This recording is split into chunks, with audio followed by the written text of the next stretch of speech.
Good to be with you guys. I'm Aaron Perlman. Here's a couple of things I want to focus on. Our drought levels are about to rise. Red flag conditions are still going to be out there for Southern California until Wednesday.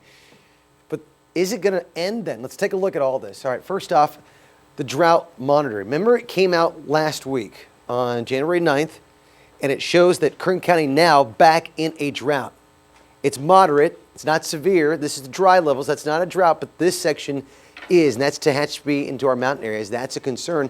And there's severe drought levels right where the wildfires are in Los Angeles down to San Diego. We need some significant rainfall. Hasn't had it since like April of last year. So high wind warnings have been issued for those areas and the red flag conditions because of the dry air. It makes that brush a lot easier to ignite when those winds come up to about 55 miles per hour out of the northeast. That's a big problem. When you look at the wind future tracker, now it's going to be huge today, huge. Going into 1 o'clock this afternoon, this is the day the wildfires are going to be probably heightened. Firefighters don't want to see that.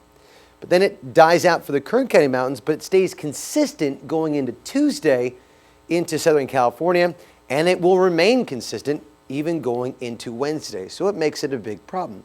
Why are we here?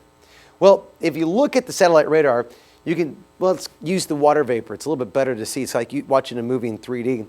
You can see there's the offshore wind, but the surface low is going to enhance the southerly flow, which will create windy weather, and it makes it a big concern for all of these locations.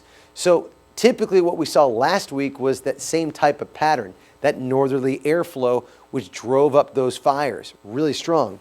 However, this go around, it's more of an easterly wind pattern, and it's going to be more pushing in out of the east, which would mean temperatures won't rise necessarily, but it will still remain very, very windy. Skies will remain clear, and we'll see each morning very cold, but breezy. No rain coming. The downside with all of this, there's no rain coming.